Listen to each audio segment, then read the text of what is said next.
അതെനിക്കൊരു സങ്കടം. ഞാൻ അങ്ങനെയുള്ളിടത്തൊന്നും കഴിക്കാൻ പോലും നിൽക്കാറില്ല. എനിക്ക് ഒരു നേരത്തെ ആഹാരം വേണമെന്നുണ്ടെങ്കിൽ എനിക്ക് വേറെ സോഴ്സുണ്ട്. ഞാനത് കടയിൽ പോയാലും ഞാൻ കഴിക്കും. അത് കാരണം അവരുടെ സ്കൂളിലൊക്കെ വരുന്ന അച്ഛനും അമ്മയൊക്കെ എന്ന് പറഞ്ഞു കഴിഞ്ഞാൽ സാധാരണ ലുക്കിലൊക്കെ ആയിരിക്കുമല്ലോ. അപ്പം നമ്മളെ കാണുമ്പോഴത്തേക്കിന് അച്ഛനാന്ന് പറയുമ്പോഴത്തേക്കിന് പിള്ളേർ എന്തോ അച്ഛൻ പറഞ്ഞു. അപ്പോൾ എൻ്റെ കുഞ്ഞിനോട് ചോദിച്ചു, നിൻ്റെ അച്ഛൻ എന്നാടി അങ്ങനെയൊക്കെ കണ്ടറിയണം കോച്ചി, നിനക്ക് എന്താ സംഭവിക്കുന്നത്. ഫാമിലിയുടെ ഒരു സപ്പോർട്ട് എന്ന് പറയുന്നത് ഭയങ്കര ഇപ്പം ഞാൻ ഇൻ്റർവ്യൂവിന് കയറുമ്പോൾ പോലും പറഞ്ഞിട്ടുണ്ട്, ഇങ്ങനെ നോക്കിയാവുള്ളൂ, ഇങ്ങനെ ചെയ്യാവുള്ളൂ. ഈ സജഷൻസ് ഒക്കെ ഉണ്ട് പെൺപിള്ളേരോട് ആയതുകൊണ്ടേ. എബ്രാനിൽ അസിസ്റ്റന്റ് ഡയറക്ടറായിട്ട് വർക്ക് ചെയ്തു. ഇനി വലിയ വലിയ സിനിമകൾ വരും. അന്ന് ഈ മേക്ക് ഓവർ മേക്കപ്പ് ചെയ്യാൻ നരസിംഹസ്വാമിയെ വിളിക്കുമെന്നുള്ളത് കണ്ടറിയണം.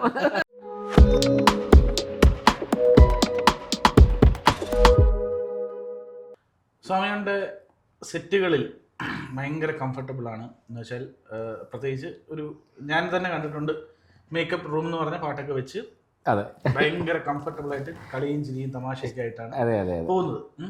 എപ്പോഴും ലൈഫിൽ ഇങ്ങനെ ചിരിച്ച് ഹാപ്പി ആയിട്ട് ഞാൻ ഈ ടൈം അങ്ങനെ ഞാനൊരു അങ്ങനെ മൂഡ് ഔട്ട് ആകുന്ന വളരെ കുറച്ച് സമയങ്ങൾ മാത്രമേ ഉള്ളൂ. ഞാൻ എപ്പോഴും എപ്പോഴും നമ്മൾ എൻജോയ് ചെയ്തിട്ടാണ് നമ്മൾ വർക്ക് ചെയ്യാറുള്ളത്. അപ്പോൾ അത് പിന്നെ നമ്മളുടെ കൂടെ വർക്ക് ചെയ്യുന്ന ആൾക്കാർക്കും ഒക്കെ ഭയങ്കര കംഫർട്ടാണ്. നമ്മളൊരിക്കലും നമ്മുടെ കൂടെ വർക്ക് ചെയ്ത ആൾക്കാരെ ഭയങ്കരമായിട്ട് ഷൗട്ട് ചെയ്ത് അവരെ ഇത് ചെയ്തു ദേഷ്യപ്പെടും, ചൂടാകും. അതുപോലെ തന്നെ നമ്മൾ ഇത് ചെയ്യും. നമുക്ക് വേണ്ടതെന്ന് പറഞ്ഞു കഴിഞ്ഞാൽ ഒരു ഡയറക്ടർ എന്താണോ ഉദ്ദേശിക്കുന്നത് അത് അവർക്ക് കൃത്യമായി കൊടുക്കുക എന്നുള്ളതാണല്ലോ ശരിക്കും ഒരു മേക്കപ്പ് ആർട്ടിസ്റ്റിന്റെ ധർമ്മം എന്ന് പറയുന്നത്. ടൈമിംഗ് ആണല്ലോ ഇതിനകത്ത് ഏറ്റവും വലിയ ഇമ്പോർട്ടൻറ്റ്. സിനിമ എന്ന് പറഞ്ഞാൽ വളരെ കുറച്ച് സമയമേ ഉള്ളൂ.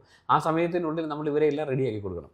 അതൊരു വലിയൊരു ടാസ്ക്കാണ്. അപ്പോൾ ഈ ഒരുപാട് സമയം ആർട്ടിസ്റ്റുകളോടുകൂടി സ്പെൻഡ് ചെയ്യാൻ പറ്റും. കാര്യം ഒരു മേക്കപ്പിന്റെ ടൈം. അതെ ഉറപ്പായിട്ടും. അപ്പൊ അവരുടെ അടുത്ത് ഏറ്റവും കംഫർട്ടബിൾ ആയിട്ട് തോന്നിയ ഒരു ആർട്ടിസ്റ്റ് ആരായിരിക്കും? അല്ലെങ്കിൽ അതിനകത്ത് നമുക്ക് ഞാൻ ചെയ്തിട്ടുള്ള ഒരു ഓൾമോസ്റ്റ് ആർട്ടിസ്റ്റുകളും ഭയങ്കര കംഫർട്ടാണ്. കാരണം അവർ കംഫർട്ട് ആക്കി തരുന്നതുകൊണ്ടാണല്ലോ നമുക്ക് ഇതുപോലെ അവരെ വർക്ക് ചെയ്ത് റെഡിയാക്കാൻ പറ്റുന്നത്.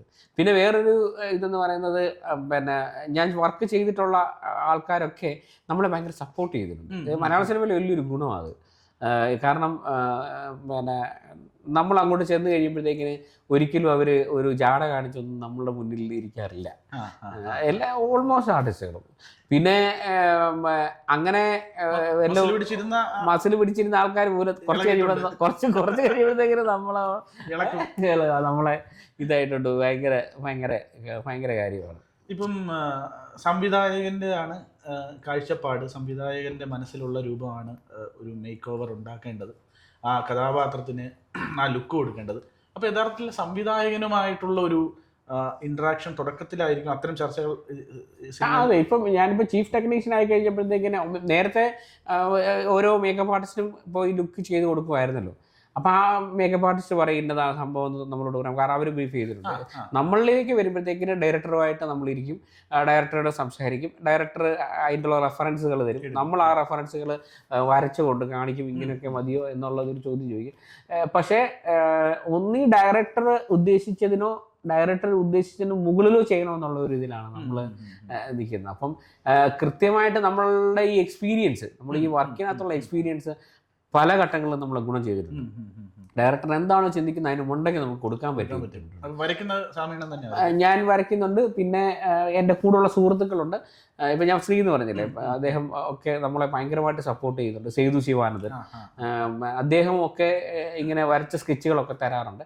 അങ്ങനെ ഓരോ പടത്തിനും ചെല്ലുമ്പോഴും ഇവർ സ്കെച്ച് തരും. അതനുസരിച്ച് നമ്മൾ ഇത് ചെയ്യുകയും ചെയ്യും. ഏറ്റവും ടാസ്ക്കായിട്ട് തോന്നിയ ഒരു ക്യാരക്ടർ ഏതായിരുന്നു ഇതുവരെ ഉണ്ടായിരുന്നതിൽ? കുറച്ച് പണിയെടുക്കേണ്ടി വന്ന അല്ലെങ്കിൽ കുറച്ച് കോംപ്ലിക്കേഷൻസ് ഉണ്ടായിരുന്ന ഒരു കോംപ്ലിക്കേറ്റഡ് ആയിട്ടുണ്ടായിരുന്ന വർക്കുകൾ,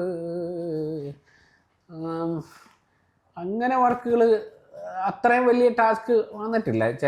ഓൾമോസ്റ്റ് വർക്കുകളെല്ലാം നമ്മൾ പിന്നെ ഈ ടാസ്ക് ആണെന്ന് മനസ്സിൽ വിചാരിക്കുന്ന പ്രിപ്പയർ ചെയ്യും. നമുക്കറിയാൻ മേലാത്ത കാര്യങ്ങൾ അങ്ങനെ ഇത് ചെയ്യാറുണ്ട്.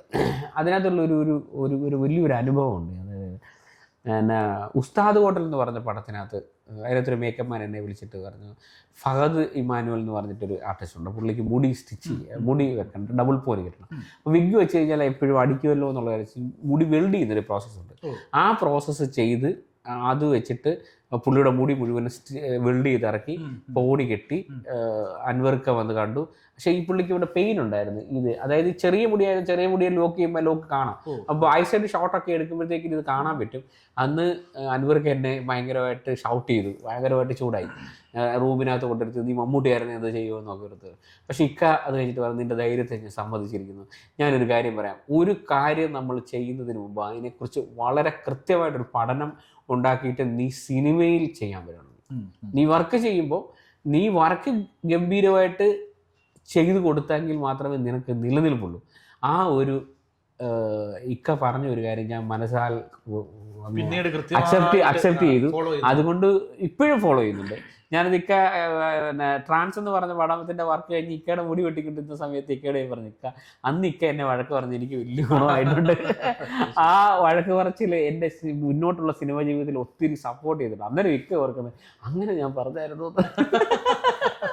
അത് ഭയങ്കര ഇതായിരുന്നു. അപ്പം അങ്ങനെ ഒരു വലിയൊരു അനുഭവം, ഒരു ടാസ്ക് ആയിട്ടുള്ളൊരു പരിപാടി ആ ഉസ്താദ് ഹോട്ടൽ എന്ന് പറഞ്ഞ പടത്തിലായിരുന്നു. അതിനകത്ത് ഫ്ലൂറസൻ്റ് ഹെയറൊക്കെ നമ്മൾ ചെയ്തത്. അമ്മായി പൊന്നമ്മായി എന്ന് പറയുന്ന ആ പാട്ടിനടക്കത്തുള്ള അത് സിനാജനെ കൂടെ ശരവൺ ബൂതി ഇങ്ങനെയൊക്കെയുള്ള ആർട്ടിസ്റ്റുകൾ എല്ലാവരും ഉണ്ടായിരുന്നു. അങ്ങനെയാണ് ഞങ്ങൾ ഹരികൃഷ്ണൻ സാർ അങ്ങനെയൊക്കെയാണ് ഞങ്ങൾ ആ വർക്ക് അന്ന് ചെയ്തത്. പക്ഷേ അതിനകത്ത് മൊത്തം കംപ്ലീറ്റ് ചെയ്യാൻ പറ്റിയിട്ടില്ല. അത് കഴിഞ്ഞിട്ട് കമ്മട്ടിപ്പാടം എന്ന് പറഞ്ഞ പടത്തിൽ ദുൽഖറിന് വർക്ക് ചെയ്യാൻ പറ്റി. അതൊരു വലിയൊരു അനുഭവമായിരുന്നു. ഇപ്പം ആർട്ടിസ്റ്റുകളുമായിട്ടുള്ള ഭയങ്കര രസകരമായിട്ടുള്ള ചില മൊമെന്റുകളാണ്. ചിലപ്പോൾ ഒന്നുകിൽ ഭയങ്കര ടെൻഷന്റെ അവസാനം ഇത് ഭയങ്കര കോമഡി ആയിട്ട് മാറും. കോമഡി അതൊരു പറയാം. ഞാൻ ആദ്യമായിട്ടായിരുന്നു ഫ്ലൈറ്റിൽ കയറുന്ന ഒരു സംഭവം ഉണ്ടായിട്ടുള്ളത്. അതായത് ജോസ് ആലുക്കാസിന്റെ ഒരു ആഡ്, ഫഹദ്, ദിഗന്ത്, വിജയ് ഇവരുടെ ഇതായിട്ട് ഞാൻ ആക്ച്വലി പിന്നെ ഫ്ലൈറ്റിൽ കയറുക ആദ്യമായിട്ട്. അവിടെ നമ്മുടെ റാമുജി ഫിലിം സിറ്റി അങ്ങനെ പോയപ്പോഴത്തേക്കിന് എനിക്ക് ശരിക്കും പറഞ്ഞു കഴിഞ്ഞാൽ കയറി കഴിയുമ്പോഴത്തേക്കും ഇവർ ആദ്യം കാണിക്കില്ല തന്നെയാണ് ബെൽറ്റ് ഇടാനൊക്കെ. ഞാൻ അപ്പുറത്തെ പുള്ളിയുടെ ബെൽറ്റ് എടുത്ത് വീണ്ടും ഫ്ലൈറ്റ് പോകാൻ ഇതായപ്പോഴത്തേക്കിനെ മറ്റേ വിളിക്കുക my belt where is my belt എന്നൊക്കെ ചോദിച്ചു. ഞാൻ നോ ബെൽറ്റ് മൈ ബെൽറ്റ് എന്നൊക്കെ പറഞ്ഞ് പിന്നീട് എനിക്ക് മനസ്സിലായി പുള്ളിയുടെ ബെൽറ്റ് എടുത്ത് ലോക്ക് ചെയ്ത് വെച്ചിരിക്കുകയാണ്. പിന്നെ തിരിച്ചു കൊടുത്തു. അങ്ങനെ വലിയൊരു രസകരമായ ഒരു ഫ്ലൈറ്റ് യാത്ര ആദ്യമായിട്ട് അത് ഫഹദ് ഭായ് ആണ് എനിക്ക് അതൊരു വലിയൊരു അവസരം ഉണ്ടാക്കി തന്നത് ആദ്യമായിട്ട്. ഈ ഫഹദ് ഫാസിലിനെ പറ്റി പറയുകയാണെന്നുണ്ടെങ്കിൽ ഒരു ഘട്ടത്തിൽ നമ്മൾ പല ഇന്റർവ്യൂസിനും സാമിയണ്ണൻ പലയിടത്തും പറഞ്ഞിട്ടുള്ളതാണ്, വലിയ രീതിയിൽ സപ്പോർട്ട് ചെയ്തിട്ടുണ്ട്. പിന്നെ തീർച്ചയായിട്ടും അത് എനിക്ക് തോന്നുന്നു അദ്ദേഹത്തിൻ്റെ ടൂർണമെന്റ് മുതൽ ഇനി വരെയുള്ള സിനിമകളിൽ എനിക്ക് പുള്ളിയോടൊപ്പം വർക്ക് ചെയ്യാൻ പറ്റി എന്നുള്ളൊരു കാര്യമാണ്. ആദ്യമായി പുള്ളി എന്നെ പുള്ളിയുടെ വീട്ടിലാണ് ടൂർണമെന്റ് കഴിഞ്ഞിട്ട് വീട്ടിൽ വിളിച്ചിട്ടാണ് രണ്ടാമത് സ്റ്റൈൽ ചെയ്തത്. അത് അന്ന് എന്നോട് അദ്ദേഹം പറഞ്ഞത് ഇനി എൻ്റെ ലുക്കെല്ലാം സാമിയാണ് ചെയ്യേണ്ടതെന്ന് പറഞ്ഞ് അങ്ങനെ ഒരു വലിയൊരു സപ്പോർട്ട് പുള്ളിയുടെ സപ്പോർട്ട് ഭയങ്കരമായിരുന്നു കേട്ടോ. എല്ലാ ക്യാരക്ടേഴ്സിനും നമ്മൾ ഇന്ന് വർക്ക് ചെയ്ത് ആ വർക്ക് ചെയ്യുമ്പോൾ നമുക്കിപ്പോൾ യൂബിൻ്റെ പുസ്തകമായാലും യൂബിൻ്റെ പുസ്തകത്തിനകത്തുള്ള ക്യാരക്ടർ ലുക്സ് എല്ലാം ഞാൻ കൊടുത്ത ലുക്സാണ്. അപ്പോൾ അതൊക്കെ ഭയങ്കരമായിട്ട് അതിനകത്തുള്ള ക്യാരക്ടർ സൗബിൻ മുതലുള്ള ഒത്തിരി ആർട്ടിസ്റ്റുകളുണ്ടല്ലോ, അവർക്കെല്ലാം നമ്മൾ വർക്ക് ചെയ്യാൻ പറ്റി. അവരുമായിട്ടുള്ളൊരു ബന്ധമുണ്ടായി. ദിലീഷ് ചേട്ടൻ്റെ പടം, ദിലീഷ് ചേട്ടൻ നായകനായിട്ട് വന്ന പടത്തിൽ എനിക്ക് വർക്ക് ചെയ്യാൻ പറ്റും. ഞാൻ എൻ്റെ ചീഫായിരുന്നു. ദിലീഷ് ചേട്ടൻ മഹേഷിൻ്റെ പ്രതികാരം ചെയ്യുന്ന സമയത്തും അദ്ദേഹത്തിൻ്റെ ഫഹദിൻ്റെ ലുക്ക് അതിനകത്ത് വർക്ക് ചെയ്യാൻ പറ്റി. ജോജി എന്ന് പറഞ്ഞ പടം ലുക്ക് ചെയ്യാൻ പറ്റി. അപ്പം ഇത് ഇദ്ദേഹവുമായിട്ടുള്ള ഒരു സമ്പർക്കമാണ് ഈ നമ്മളുടെ ഇന്നത്തെ കൾട്ടായിട്ട് നിൽക്കുന്ന ഡയറക്ടേഴ്സും റൈറ്റേഴ്സ് ആൻഡ് ക്യാമറമാൻ എല്ലാ ആൾക്കാരുടെ കൂടെയും നമ്മൾ വർക്ക് ചെയ്യാൻ പറ്റി എന്നുള്ളതാണ് അതിനകത്ത്. അത് എൻ്റെ ഏറ്റവും വലിയ സപ്പോർട്ട് എന്ന് പറയുന്നത് ഫഹദ് ഫാസിലായിരുന്നു. അല്ല, ആ സപ്പോർട്ടിന്റെ ഭാഗമായിട്ട് ഒരു പേഴ്സണൽ കെയറിങ്ങും ഉറപ്പുണ്ട്. നമ്മളവിടെ ചെന്നാലും പുള്ളിയുടെ ആളാണെന്ന് പറഞ്ഞാണല്ലോ നമ്മളെ കാണുന്നത്. ഫഹദിൻ്റെ ആളാണ് എന്ന് പറയുന്നത്. അപ്പോൾ നമുക്ക് സാധാരണ ചില ലൊക്കേഷനിലൊക്കെ ചെല്ലുമ്പോഴത്തേക്കിന് പിന്നെ നമ്മൾ അസിസ്റ്റൻറ്റ് മേക്കപ്പ് ആർട്ടിസ്റ്റായിട്ടൊക്കെ ചെല്ലുമ്പോൾ നമ്മൾ ആ പരിഗണനയൊന്നും ചില സമയത്ത് കിട്ടത്തില്ല. പക്ഷെ ഇദ്ദേഹത്തിൻ്റെ കൂടെ നമ്മൾ എപ്പോഴും ചെന്നാലും ആർട്ടിസ്റ്റ് വൈസ് അല്ലേ അപ്പം ഫഹദിൻ്റെ, അപ്പം നമുക്ക് കിട്ടാനുള്ള സംഭവം എല്ലാം പുള്ളി എനിക്ക് എന്നെ വർക്കിനാണെങ്കിലും പുള്ളി ഡയറക്റ്റാണ് വിളിക്കുകയും കാര്യങ്ങളും ചെയ്യുകയും ചെയ്യുന്നത്. അല്ല, ഒരു ഘട്ടത്തിൽ സ്വാമി എന്നോട് പറഞ്ഞിട്ടുണ്ട് എന്ന് ഞാൻ കേട്ടിട്ടുണ്ട്, ഈ പുറത്ത് പോയി ഒരു കോഴ്സ് ചെയ്യുന്നതിനെ പറ്റിയിട്ട്. അതിനൊക്കെ പുള്ളി ഭയങ്കര നമ്മളൊരു കാര്യം പറയുക പുള്ളി എടുക്കല്ലേ, പിന്നെ സാറേ ഇങ്ങനെയൊക്കെ അതിനെന്താ പോയി ചെയ്യും, എന്താ വേണ്ട, എന്ത് വേണം നമുക്കത് ചെയ്യാമല്ലോ, അങ്ങനെയൊക്കെയുള്ള വലിയൊരു സപ്പോർട്ട്. അതായത് നമ്മൾ ഇതിനകത്തുനിന്ന് ഏറ്റവും എന്നോട് ഒരു ഘട്ടത്തിലായിട്ടാണെങ്കിലും പുള്ളി പിന്നെ പറയുന്നൊരു കാര്യം എന്ന് വെച്ച് കഴിഞ്ഞാൽ നമ്മൾ ഏത് കാര്യത്തിലാണോ നമ്മൾ അതിനകത്ത് നിൽക്കുന്നത് ആ കാര്യത്തിനകത്ത് നമ്മൾ എത്രമാത്രം ഡെഡിക്കേഷനായി എപ്പോഴും സ്റ്റഡി വേണം.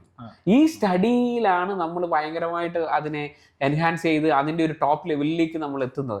അപ്പം ഇദ്ദേഹത്തിനോട് കാര്യം പറയുമ്പോൾ അദ്ദേഹം പോയി ചെയ്യുക, അതിനു വേണ്ടിയുള്ള എന്ത് വേണമെങ്കിലും നമ്മൾ ചെയ്തു തരാമെന്നുള്ള ഒരു വലിയൊരു ഭയങ്കര സപ്പോർട്ടാണ്. ഒന്നും തന്നില്ലെങ്കിൽ പോലും ആ സപ്പോർട്ട് വാക്കുകൾ കൊണ്ടുള്ള ഒരു സപ്പോർട്ട് ഉണ്ടല്ലോ, ആ ഒരു കരുതൽ, അതെന്തായാലും നമുക്ക് മറക്കാൻ പറ്റത്തില്ല, ഒരിക്കലും മറക്കാൻ. പിന്നീട് ആ കോഴ്സ് ചെയ്യാൻ പോയില്ല. ഇല്ല, അതിപ്പം ഞാനിപ്പം ശരിക്കും പറഞ്ഞു കഴിഞ്ഞാൽ പിന്നെ +2 പാസ്സായി. ഞാൻ ഇപ്പോഴാണ് +2 പാസ്സായത്. 68% മാർക്കുണ്ടായിരുന്നു. അത് കഴിഞ്ഞിട്ട് ഇനി IELTS എഴുതണം. IELTS എഴുതി കഴിഞ്ഞതിന് ശേഷമേ എനിക്ക് ഇങ്ങനെ കിടക്കാം. അതിപ്പോൾ എന്തായാലും ഇപ്പം ഞാൻ പ്രോസ്തറ്റിക് സ്റ്റുഡിയോ ഇപ്പോൾ ചെയ്തിട്ടുണ്ട്. ആ സ്റ്റുഡിയോ ഒന്ന് റെഡിയാക്കി സെറ്റ് ചെയ്തിട്ട് നമുക്ക് അത് ആ പരീക്ഷയും കൂടി എഴുതി കഴിഞ്ഞിട്ട് നമുക്ക് അപ്പം കുറച്ച് പടങ്ങൾ ചെയ്ത് തീർക്കാനുണ്ട്. ഇനി ഞാൻ ഡയറക്റ്റ് ചെയ്യാൻ പോകുന്ന പടങ്ങൾ വരാനുണ്ട്. ഡയറക്ഷൻ മേക്കപ്പ് പോലെ തന്നെ എനിക്കൊരു ഇതാണ്, ക്രൈസാണ് ഡയറക്ഷൻ. ഡയറക്റ്റ് ചെയ്താലും നമ്മൾ മേക്കപ്പ് ചെയ്യും. മേക്കപ്പ് എന്ന് പറയുന്നത് ആത്മാവും ജീവനുമാണല്ലോ. അതൊരിക്കലും നമുക്ക് കളയാൻ പറ്റത്തില്ല. അപ്പം അതൊരു വലിയ പാഷൻ. അതോടൊപ്പം തന്നെ നിൽക്കുന്ന ഒരു സാധനമാണ് ഡയറക്ഷൻ എന്ന് പറയുന്ന സാധനം. സ്വാമീസ് മേക്ക് ഓവർ സ്റ്റുഡിയോ എന്ന് പറയുന്ന ഒരു സ്റ്റുഡിയോ നാട്ടിൽ തന്നെ തുടങ്ങുന്നു. അപ്പം അതിൻ്റെ പ്രധാനമായിട്ടുള്ള ലക്ഷ്യം ഈ നാട്ടിലുള്ള ആൾക്കാർക്കും കൂടി ഒരു ഉറപ്പായിട്ടും. ഞാൻ കഴിഞ്ഞ ദിവസം ഒരു വീഡിയോയിൽ ഇങ്ങനെ പറഞ്ഞു, ഈ സൗന്ദര്യം എന്ന് പറയുന്നത് എല്ലാ ആൾക്കാർക്കും ഭയങ്കര ഇഷ്ടമുള്ളവർ. ഞാൻ സുന്ദരനായിരുന്നു. എൻ്റെ ഒരു ഇതിൽ ഞാൻ തന്നെയാണ് ഏറ്റവും വലിയ സുന്ദരൻ. ആൾക്കാർക്ക് അങ്ങനെ തോന്നുന്നില്ലെങ്കിൽ പോലും ഞാൻ തന്നെയാണ് ഏറ്റവും വലിയ സുന്ദരൻ. അപ്പോൾ അതുകൊണ്ട് നമ്മുടെ നാട്ടിൻ പുറത്ത് ആൾക്കാർക്ക് അവരുടെ ഹെയർ എങ്ങനെയാണ്, ചിലർ അതിനൊന്നും ബോധേടല്ല. ഞാൻ വീഡിയോ കണ്ടിട്ടുണ്ട്, ചിലർക്ക് തീരെ മുടി ഉണ്ടാവില്ല. അത് അവരൊക്കെ ഇവർക്കൊക്കെ ഇങ്ങനൊരു ടെക്നോളജി ഉണ്ട്, ഇങ്ങനൊരു സംവിധാനം ഉണ്ടെന്ന് പറയുമ്പോൾ അവരെ അങ്ങനെ ആക്കി കൊടുക്കാനായിട്ട് ഇപ്പോൾ ചില ആൾക്കാർക്ക് മുടി അവിടെ ചുരുണ്ടിരിക്കുന്നത് കാണുമ്പോൾ ഭയങ്കര സങ്കടമാണ്. എൻ്റെ മുടി ചുരുണ്ടാണല്ലോ, എൻ്റെ ഇതാണല്ലോ എന്ന് പറയും. അപ്പം നമ്മൾ അവരോട് പറഞ്ഞിട്ട് അതങ്ങനെ സെറ്റ് ചെയ്ത് കഴിയുമ്പോൾ അവരെ കാണുമ്പോൾ ആൾക്കാർ ഇത് കൊള്ളാം, ഇത് ആര് ചെയ്ത് സ്വാമി. അപ്പോൾ പല ആൾക്കാരും ഇങ്ങനെ വന്ന് നമ്മളോട് ചോദിക്കും. അവർക്ക് തീർച്ചയായിട്ടും എല്ലാവരും ഇനിയുള്ള കാലഘട്ടം എന്ന് പറയുന്നത് ഭയങ്കരമായിട്ടുള്ള ഈ സൗന്ദര്യത്തിൽ ആൾക്കാർ ഭയങ്കരമായിട്ട് ഇതാകുന്ന ആൾക്കാരെ. ഞാൻ ലുക്കായി നടക്കണം, എന്നെ കണ്ട രണ്ടുപേരും നോക്കണം, എന്നെ കണ്ട നല്ലത് പറയണം. അപ്പൊ അവരുടെ ലുക്കിനകത്തൊക്കെ നമ്മളെ കൊണ്ട് ചെയ്യാൻ പറ്റുന്ന എല്ലാവരും. അതെ. അപ്പൊ നമ്മൾ സ്വാമീസ് മേക്ക് ഓവർ എന്നൊരു സാധനം എന്ന് പറയുന്നത് ഞാൻ എൻ്റെ നാട്ടിൽ തന്നെ ആദ്യം ഒരു ചെറിയ സംരംഭമായിരുന്നു. അതിപ്പം ഒരു കുറച്ചുകൂടെ വൈഡാക്കി ചെയ്തു. അങ്ങനെ നെല്ലാട് എന്ന് പറയുന്ന സ്ഥലത്ത്, നമ്മുടെ തിരുവല്ലയിൽ നിന്ന് കോഴഞ്ചേരിക്ക് പോകുന്ന റൂട്ട് നെല്ലാട് എന്ന് പറയുന്ന സ്ഥലത്ത് ഞാനിപ്പോൾ അവിടെ ഒരു ഷോപ്പ് ഓപ്പൺ ആക്കി. ഇപ്പം നല്ലപോലെ ആൾക്കാർ പല സ്ഥലത്തു നിന്നും ആൾക്കാർ എത്തുന്നുണ്ട്. സ്വാമി എന്ന് വർക്ക് ചെയ്യാൻ പറ്റുമോ? പലരും പറയുന്നത് സ്വാമിയെ കിട്ടാനില്ല, വെയിറ്റ് ചെയ്യും. അപ്പം എന്നോട് പറയും, ഞാൻ പറഞ്ഞിട്ടുണ്ട്, അപ്പം എനിക്ക് ഇപ്പം പടത്തിൽ വർക്ക് ഉണ്ടെന്ന് പറഞ്ഞാലും ഞാനൊരു ഡേറ്റ് ഫിക്സ് ചെയ്തിട്ട് ആ ഡേറ്റിൽ എല്ലാവർക്കും കൊടുക്കും. അപ്പം ആ ഡേറ്റിൽ അവർ വന്ന് വർക്ക് ചെയ്താൽ മതി. ഇപ്പം ചീഫ് ടെക്നീഷ്യൻ ആയതുകൊണ്ട് ഞാൻ എനി ടൈം അവിടെ നിൽക്കണമെന്നില്ല. ലുക്കെല്ലാം സെറ്റ് ചെയ്ത് കൊടുത്തിട്ട് എനിക്ക് 2 ദിവസം ഗ്യാപ്പ് എടുക്കുകയൊക്കെ ചെയ്യാം. ബാക്കി പിള്ളേർ ഫോളോ, നമ്മുടെ കൂടെ നിൽക്കുന്ന പിള്ളേർ പറഞ്ഞാൽ അതുപോലെ ബ്രില്യൻ്റ് ആയിട്ടുള്ള പിള്ളേർ. ഒരു കാര്യം കാണിച്ചു കൊടുത്താൽ അവരാണ് ശരിക്കും നമ്മളുടെ ഒരു ഭയങ്കര ബാക്ക് ബോൺ.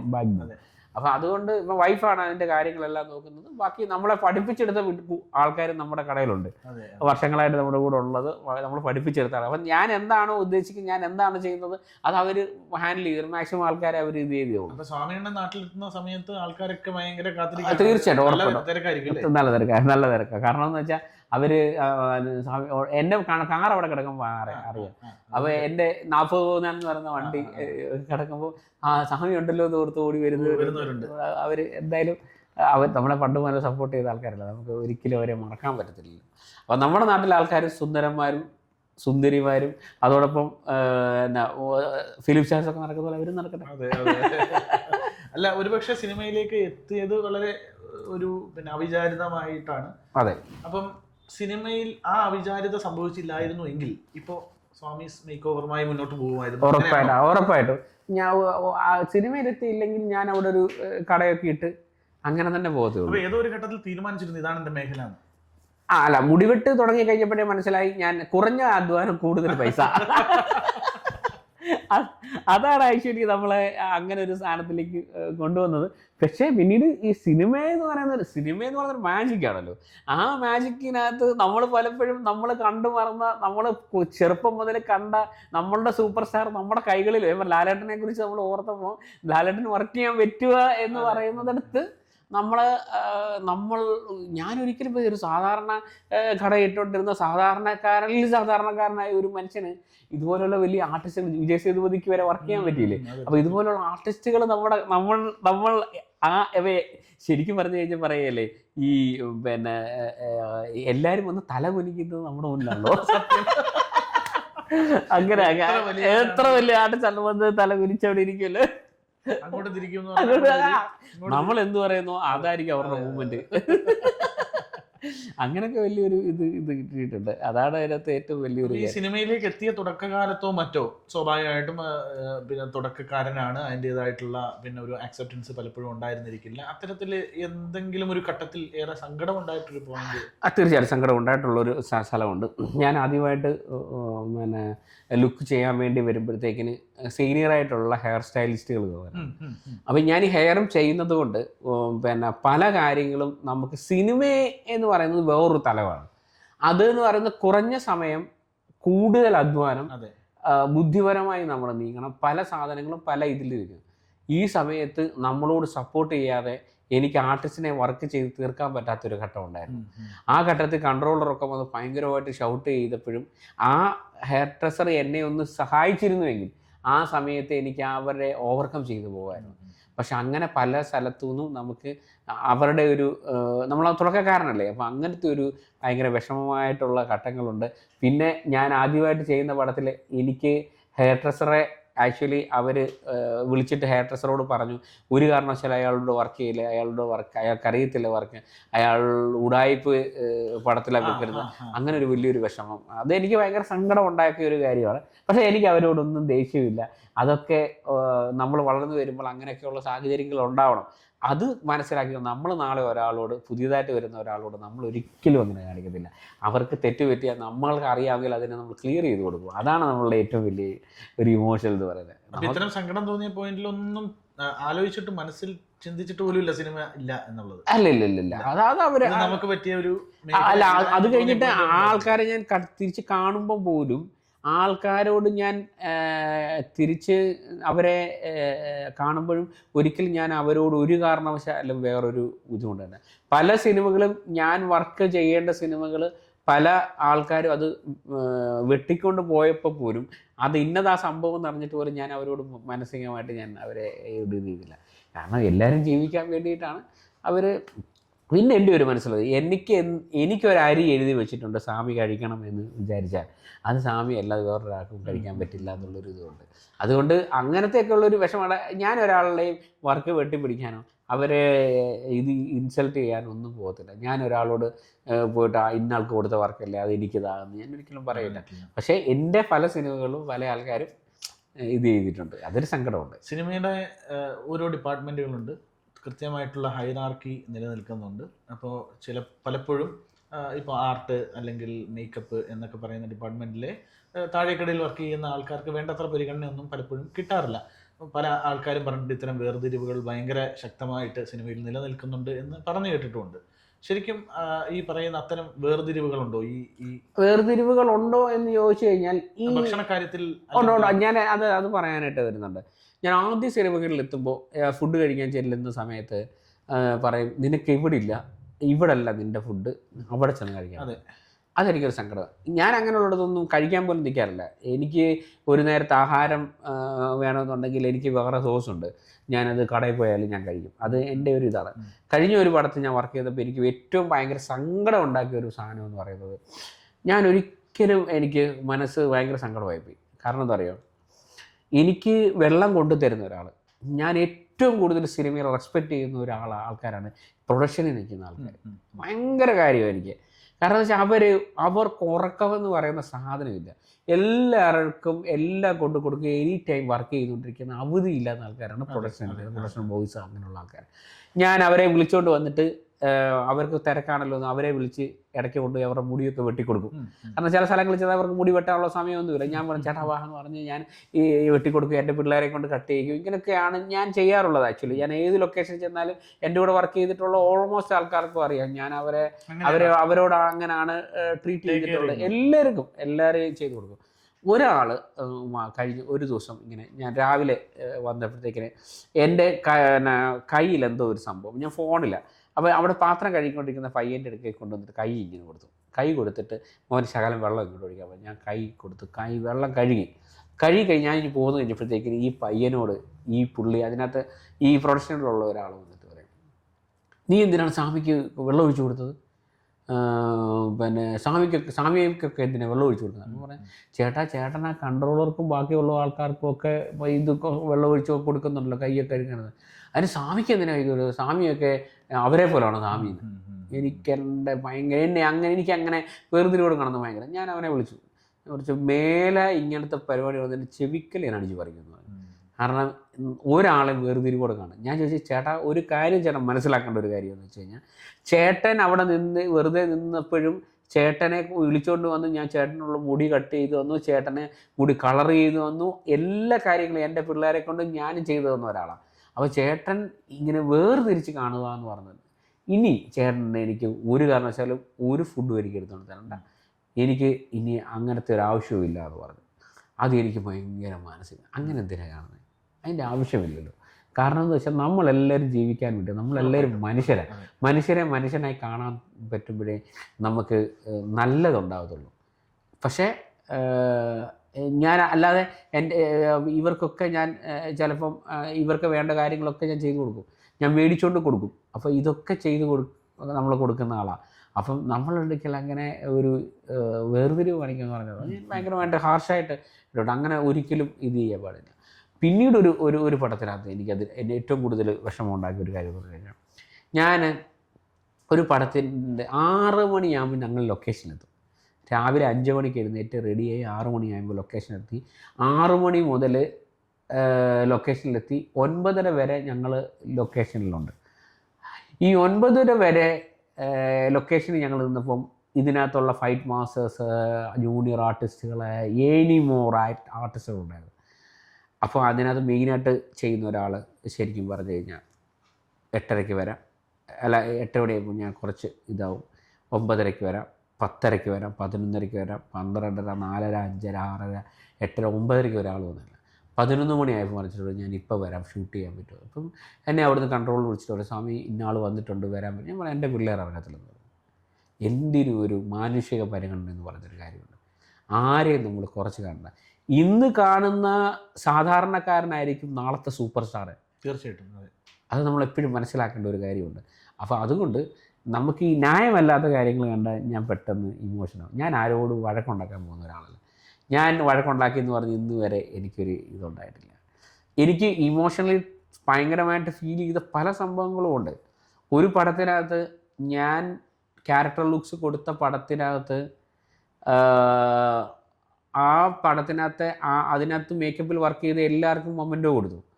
പക്ഷേ എനിക്ക് മാത്രം തന്നില്ല. ഞാൻ അതിനകത്തൊന്നും പരവപ്പെടാനോ പോയിട്ടില്ല. കാരണം അത് അവരുടെ ഒരു രീതിയായിരിക്കാം. അപ്പോൾ അതുകൊണ്ട് ഞാനൊരിക്കലും അങ്ങനെ എന്തെങ്കിലും പരാതിപ്പെടാറില്ല. അത് ദൈവം തമ്പുരാൻ എനിക്ക് എന്തെങ്കിലും നല്ലതുണ്ടാക്കി വെച്ചിരിക്കും. ഞാനൊരാൾക്കൊരു വിഷമം ഉണ്ടായി, ഒരാളുടെ മനസ്സ് വിഷമിക്കുന്ന രീതിയിൽ ഞാൻ ആരോടും ബിഹേവ് ചെയ്യാറില്ല. അതായിരിക്കും. അങ്ങനെയുള്ള കുറേ ഇമോഷണൽസ് പ്രശ്നങ്ങളുണ്ട്, അതൊന്നും നമ്മൾ കാര്യമാക്കുന്നില്ല. പക്ഷേ നമ്മളെ കാണുന്ന കുറേ നല്ലവരായിട്ടുള്ള കുറേ ആർട്ടിസ്റ്റുകളെ, കുറേ ആൾക്കാർ, ഈ പ്രൊഡക്ഷനിൽ തന്നെ ഉള്ള ആൾക്കാർ ഒക്കെ ഭയങ്കരമായിട്ട് അവർ കൊണ്ടു തന്നില്ലെങ്കിൽ പോലും ഇവർ കൊണ്ടു തന്ന ആൾക്കാരൊക്കെ ഉണ്ട് കേട്ടോ. അതും നമ്മൾ പറയണം. ആർട്ടായാലും കോസ്റ്റ്യൂമായാലും സിനിമ വർക്ക് ചെയ്യുന്ന നന്മയുള്ള 1000 മനുഷ്യരുണ്ട് കേട്ടോ.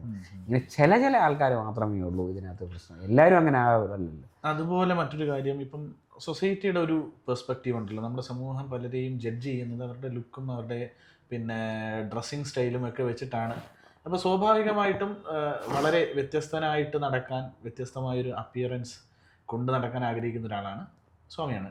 അപ്പോൾ ഈ ലുക്ക് കണ്ടിട്ട് അല്ലെങ്കിൽ ഇത് കണ്ടിട്ട് അത്തരം ജഡ്ജ്മെന്റുകൾ എപ്പോഴും ഒത്തിരി ഒത്തിരി ഒത്തിരി ആൾക്കാർക്ക് അങ്ങനെ തെറ്റിദ്ധാരണ. സിനിമയും ഉറപ്പായിട്ടും ഇവൻ കഞ്ചാവാണോ, ഇവന് ഭയങ്കര പ്രശ്നക്കാരനാണോ എന്നൊക്കെയുള്ള അങ്ങനെ പല ആൾക്കാരും കണ്ടവരെ പിൽക്കാലത്ത് പിന്നീട് ഞാൻ അവരുമായിട്ട് ഇടപെട്ട് കഴിയുമ്പോൾ സ്വാമിയെ കണ്ടപ്പോൾ ഞങ്ങൾ ശരിക്കും വേറെ രീതിയിലാണ് ചിന്തിച്ച് കേട്ടോ, ഇങ്ങനെ ഒരാളാണെന്ന് ഒരിക്കലും വിചാരിച്ചില്ല എന്ന് പറഞ്ഞു. ഞാൻ പറഞ്ഞു ഇതെൻ്റെ പ്രൊഫഷനാണ്, ഞാൻ എങ്ങനെ ഇതിനെക്കുറിച്ചുള്ള സ്റ്റഡിയാണ് എൻ്റെത്. ഞാൻ ഈ പ്രൊഫഷനുമായിട്ട് നിൽക്കുമ്പോൾ പ്രായം കൂടുന്തോറും ഞാൻ ഇങ്ങനത്തെ ലുക്കിലൊക്കെ നിന്നാലേ എനിക്ക് നിലനിൽപ്പുള്ളൂ. അതെൻ്റെ പ്രൊഫഷൻ്റെ ഭാഗമായിട്ട് ഞാൻ ചെയ്തേ പറ്റത്തുള്ളൂ. ഞാൻ ഒരാൾക്കും അവരുടെ സ്പേസിൽ നമ്മൾ ഒരു ബുദ്ധിമുട്ടും അവർക്ക് ഉണ്ടാക്കാറില്ല. അപ്പോൾ അതുകൊണ്ട് എന്നെ സംബന്ധിച്ച് എനിക്കതൊരു ഇതാണ്. ഇപ്പം പക്ഷേ എല്ലാവർക്കും അറിയാം, തിരിച്ചറിയാം ഇന്ന ആളാണെന്നറിയാം. അപ്പം കാണുമ്പോൾ ആൾക്കാർ ഭയങ്കരമായിട്ട് ഓടി വന്ന് സ്നേഹത്തോടെ സ്പേസായി. തുടക്കകാലത്തായിരുന്നു അത്. അപ്പം ഇപ്പം ആൾക്കാർ വന്നിട്ട് സ്വാമി എന്തുകൊണ്ട് സുഖമായിട്ടിരിക്കുന്നു, വേദാ പടം എന്ത് ആർക്ക് എന്നൊക്കെ ചോദിച്ചാൽ ഭയങ്കര സുഖം. അപ്പോൾ ഈ മേക്ക് ഓവർ അല്ലെങ്കിൽ ഇത്തരം പിന്നെ അപ്പിയറൻസ് ഒക്കെ ഫാമിലിയുടെ മുഴുവൻ സപ്പോർട്ടും വൈഫിനെ സംബന്ധിച്ച് വൈഫിന് അങ്ങനത്തെ ഉള്ള ഒരു പ്രശ്നങ്ങളുമില്ല. നമ്മളിങ്ങനെ എൻ്റെ കുഞ്ഞുങ്ങൾ പോലും ഞാൻ നോർമൽ ലുക്ക് തരുന്ന അച്ഛാ അത് വേണം. കാരണം അവരുടെ സ്കൂളിലൊക്കെ വരുന്ന അച്ഛനും അമ്മയൊക്കെ എന്ന് പറഞ്ഞു കഴിഞ്ഞാൽ സാധാരണ ലുക്കിലൊക്കെ ആയിരിക്കുമല്ലോ. അപ്പം നമ്മളെ കാണുമ്പോഴത്തേക്കിന് അച്ഛനാന്ന് പറയുമ്പോഴത്തേക്ക് പിള്ളേർ എന്തോ അച്ഛൻ പറഞ്ഞ. അപ്പോൾ എൻ്റെ കുഞ്ഞിനോട് ചോദിച്ചു നിൻ്റെ അച്ഛൻ എന്നാടി അങ്ങനെയൊക്കെ ആണ്. അത് കാലം മാറിയത് അറിയണമെന്ന്. അതെ, മോളൊക്കെ ഭയങ്കര പിള്ളേരാണേലും അവളുമാർ രണ്ടുപേരും വേറെ ലെവലാണ്. അപ്പം ഇതൊക്കെ ഭയങ്കര ഇഷ്ടം. ഫാമിലിയെ പറ്റി പറഞ്ഞാൽ ലവ് മാരേജ് ആയിരുന്നു. ഞാൻ എന്നോട് ഇങ്ങോട്ട് ഇഷ്ടമാണെന്ന് പറഞ്ഞ വെച്ചിരുന്ന 1-ാം തീയതി ഇഷ്ടമാണെന്ന് പറഞ്ഞ് 30-ാം തീയതി കല്യാണം കഴിച്ചു. ഒരു വർഷം കൊണ്ട് ഞങ്ങൾ പരിചയമുണ്ട്. പക്ഷെ എന്നോട് ഇങ്ങനെ നിന്നിട്ട് ഞാൻ ഒത്തിരി പെൺകുട്ടികളോട് ഇഷ്ടമാണെന്ന് പറഞ്ഞു. അവളുമാരൻ നോ എന്ന് മാത്രമേ പറഞ്ഞിട്ടുള്ളൂ. പക്ഷെ എന്നോട് ആദ്യമായിട്ട് വന്ന് പറഞ്ഞ ആളാണ്. അത് എനിക്ക് വർഷം എന്ന് പറയുമ്പോൾ ഇപ്പൊ 20 വർഷമായി. അപ്പം 2006 2005 2006 കേൾക്കുമ്പോ പ്രശ്നം ഉണ്ടാവും. അതല്ല, അതൊരു വലിയ കാരണം ഫാമിലിയുടെ ഒരു സപ്പോർട്ട് എന്ന് പറയുന്നത് ഭയങ്കര. ഇപ്പൊ ഞാൻ ഇന്റർവ്യൂവിന് കയറുമ്പോൾ പോലും പറഞ്ഞിട്ടുണ്ട് ഇങ്ങനെ നോക്കിയാവുള്ളൂ, ഇങ്ങനെ ചെയ്യാവുള്ളൂ. ഈ സജഷൻസ് ഒക്കെ ഉണ്ട്. പെൺപിള്ളേരോട് ആയതുകൊണ്ടേ അവളുമാരൊക്കെ എന്ന് പറഞ്ഞു കഴിഞ്ഞാൽ അങ്ങനെ എപ്പോഴും നോക്കും. ഇനി നമ്മൾ ഇതിനകത്ത് എന്തെങ്കിലും തെറ്റ് പറഞ്ഞിട്ടുണ്ടോ എന്നൊക്കെ അതിനകത്ത് കേട്ടിട്ട് അത് ക്രോസ് ചെയ്യും. രണ്ടും പെൺകുഞ്ഞുങ്ങളാണ്. ഇപ്പൊ ഒരാളുടെ പേര് ആനന്ദ ഭൈരവി, ഒരാളുടെ പേര് അനന്ത കണ്ണകി. ഇപ്പം +1-ഉം 9th-ലുമാണ്. അവിടെയും ആ പേരിലെ വൈവിധ്യം ഉറപ്പായിട്ടും. ഞാൻ പിന്നെ ഭയങ്കര എനിക്ക് ഈ പേരെന്ന് പറയുന്നത് എൻ്റെ പേര് ശരിക്കും പറഞ്ഞു കഴിഞ്ഞാൽ ഒറിജിനൽ സ്വാമി എന്നല്ലല്ലോ. അപ്പം അത് ആ പേര് മാറ്റിയാണല്ലോ ഞാൻ ഈ പേരിലേക്ക് ഞാൻ എന്നെ തന്നെ വിമൽ കുമാർ എന്ന് വിളിക്കുന്നത്. അപ്പം അതുകൊണ്ട് ഞാൻ കുഞ്ഞുങ്ങളായ സമയത്ത് വൈഫിനും എനിക്ക് ഭയങ്കര, വൈഫാണ് പേരിട്ടത്. അവരുടെ സ്കൂളിൽ ചെന്ന് അവരെ വിളിക്കുമ്പോൾ അങ്ങനെ ഒരാളെ ഉണ്ടാവുകയുള്ളൂ എങ്ങനെ ഒരു ചിന്തയാണ്. അങ്ങനെയാണ് ആനന്ദ ഭൈരവി അനന്ത കണ്ണകി എന്ന് പറയാം. ഓക്കെ, അപ്പം നമ്മുടെ വിശേഷങ്ങൾ എത്ര പറഞ്ഞാലും തീരില്ല. ഉറപ്പായിട്ടും സിനിമയാണ്. ഒത്തിരി ഒരുപാട് കാര്യങ്ങൾ ഉറപ്പായിട്ടും. എന്തായാലും ഇത്രയും സമയം നമ്മളോടുകൂടി സ്പെൻഡ് ചെയ്ത ഈ തിരക്കിനിടയിലൊക്കെ നമുക്ക് വേണ്ടി സമയം കണ്ടുപിടിച്ചതിന് ഭയങ്കര സമയം കണ്ടുപിടി അങ്ങനെയല്ലോ. നമ്മൾ ഒന്നിച്ച് എമ്പുരാനായിരുന്നു. അതെ, ഞാനത് വിളിച്ചിരിക്കുകയായിരുന്നു. നമ്മൾ ഒന്നിച്ച് വർക്ക് ചെയ്യുന്ന എമ്പുരാനായിരുന്നു. എമ്പുരാനിൽ വർക്ക് ചെയ്തു. ആ ഒരു എക്സ്പീരിയൻസോടാണല്ലോ നമ്മളെ വിളിച്ചത്. പിന്നെ നമ്മൾ ഒത്തിരി കാര്യങ്ങൾ, ഒത്തിരി കഥകൾ ചർച്ച ചെയ്തു. എമ്പുരാനെ പറ്റി പറയുമ്പോൾ ഞാൻ ഇതുമായിട്ടൊരു ബന്ധമില്ലാത്ത പോലെ ഞാൻ ഇങ്ങനെ എമ്പുരാനിൽ അസിസ്റ്റന്റ് ഡയറക്ടറായിട്ട് വർക്ക് ചെയ്തു. ഇനി വലിയ വലിയ സിനിമകൾ വരും. അന്ന് ഈ മേക്ക് ഓവർ മേക്കപ്പ് ചെയ്യാൻ നരസിംഹസ്വാമിയെ വിളിക്കുമെന്നുള്ളത് കണ്ടറിയണം കോച്ചി നിനക്ക് എന്താ സംഭവിക്കുക എന്നുള്ളത്. അപ്പൊ അങ്ങനെ പിന്നെ ആ ഒരു ഇതിലാണല്ലോ നമ്മളുമായിട്ടുള്ള നമ്മളെക്കുറിച്ച്, നമ്മുടെ കഥകളെ കുറിച്ച്, നമ്മളുടെ ഇതിനെ കുറിച്ചും ഒക്കെ അറിഞ്ഞിട്ട് സ്വാമിയണ്ണൻ എപ്പോഴും ഒരു കൗതുകം ഉണ്ടാക്കുന്ന കഥാപാത്രമാണ്. അതെ. അല്ല, നമ്മൾ ലൊക്കേഷൻ വരുമ്പോൾ പോലും ശരിക്കും പറഞ്ഞു മച്ചാനെ എന്നുകൊണ്ട് സുഖമായിട്ടിരിക്കുന്നോ, അങ്ങനെ ആ മൂടാണല്ലോ. ആ വൈബ് ഉണ്ടാക്കണം. വൈബ് ഉണ്ടാക്കിയാലും സിനിമയാണ്. തീർച്ചയായിട്ടും. സംഭാഷണങ്ങൾ അവസാനിക്കുന്നില്ല, സൗഹൃദം അവസാനിക്കുന്നില്ല, സമയം മാത്രമാണ് അവസാനിക്കുന്നത്. അതെ. അല്ല, വേറെ കാര്യമുണ്ട് ഇതിനകത്തുള്ള ഒരു വലിയൊരു സംഭവം എന്ന് പറഞ്ഞാലേ, നമ്മളുടെ അനുഭവങ്ങൾ പറഞ്ഞു കഴിഞ്ഞാൽ ഇപ്പം 10-25 വർഷത്തെ അനുഭവങ്ങളാണല്ലോ ഞാനിങ്ങനെ പറഞ്ഞുകൊണ്ടിരിക്കുന്നത്. അതിങ്ങനെ പറയും തോറും നമ്മളെ പിന്നെ വളരും തോറും നമ്മളുടെ പിന്നിലുള്ള കഥകൾ നമ്മൾ എപ്പോഴും ഓർത്തിരിക്കും. അപ്പോൾ ഇങ്ങനെയുള്ള ഇന്റർവ്യൂ ആ കഥകൾ ഓർത്തിരിക്കാനുള്ള ഒരു വലിയ മൊമെന്റ്സാണ്. തീർച്ചയായിട്ടും. അപ്പോൾ എന്തായാലും എന്നെ ഇതിൽ ചൂസ് ചെയ്തതിൽ വളരെ സന്തോഷം. എന്തായാലും ഈ ചാനൽ എന്നോട് ഓപ്പോസിറ്റ് ഇരുന്ന് എന്നെ ക്വസ്റ്റ്യനുകൾ കൊണ്ട് അമ്മാനമാനിച്ച നമ്മുടെ ചങ്ക് ബ്രോയ്ക്കും താങ്ക് യു സോ മച്ച്. വലിയ വലിയ ഉയരങ്ങളിലെത്തട്ടെ, വലിയ ഡയറക്ടറായിട്ട് മാറട്ടെ. ഉറപ്പായിട്ടും. അപ്പൊ എല്ലാം നമുക്ക് രേഖപ്പെടുത്തി കഴിഞ്ഞു. ഇനിയും വലിയ ഉയരങ്ങളിലേക്ക് അടയാളപ്പെടുത്തട്ടെ. Thank you so much.